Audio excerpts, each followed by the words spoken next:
Hey everyone, welcome to a Saturday episode of Day in Life of Vintage Classic Specialist. So, big thing that happened today was we had a guy that we use, so not our normal regular painter, but a different painter that we use on occasion who's really good at doing color sanding and buffing. We had him come out today and start color sanding the 67, and so you can see right now it's in its color sanded state, which is why it looks so dull. So for anyone who's not familiar with that process, you might hear color sanding and buffing. So basically what that is on this car, which has a two-stage paint job, there's several coats of clear over the base coat, which the base coat is the color, in this case, red. And when you do a two-stage paint job, the base coat, again, red in this case, it's actually pretty dull. It kind of almost looks like this. And then the way you give the car its gloss is by you spray several coats of very hard clear coat over that. And then what color sanding is you go and you can sand not all the way through those layers of clear coat, but you sand those down pretty significantly. And that's when you can remove any, like, say, orange peel, which is exactly what it sounds like. The paint can have kind of a texture like the peel of an orange. You can remove any impurities, stuff like that. So this one right now has been color sanded. I don't know how far he went with as far as the grits. So normally what he likes to do is he starts with a 1200, and then I think he goes up to like a 2000, and then finally a 3000. I'm not sure where he left off on here. I don't know that he's done all the way up to 3000, but anyway, eventually you would go all the way up to, like, say, 3000, and then that's when you bring out the buffer and you buff it, and then that's when it gets its shine back. So it seems almost like you go backwards, because so these two fenders here have been painted and clear coated, and they look amazing, and then you look at this body that's been color sanded and it looks terrible. But trust me, when this thing is finally all buffed out, it's gonna make these look terrible.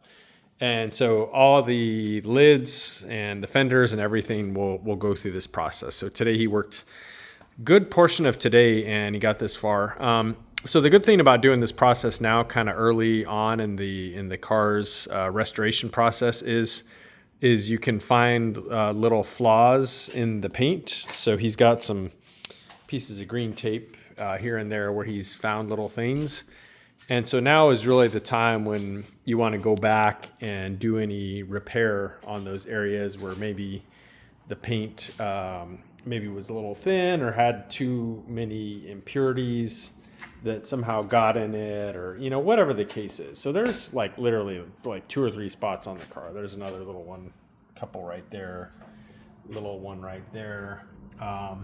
So yeah, now is the time to really go over the car with a fine-tooth comb as part of the color sanding and buffing process, and do any repair areas you find that aren't really perfect. So I have my painter go and address those little areas, and then those areas will be re-color sanded out, and then the whole thing will be buffed, and again it'll look amazing. So anyway, that was kind of long-winded, but if anyone doesn't really know how that process works, hopefully now you have a better understanding. So you make the car look worse, but then it ends up looking amazing. So that's kind of the color sand and buff process.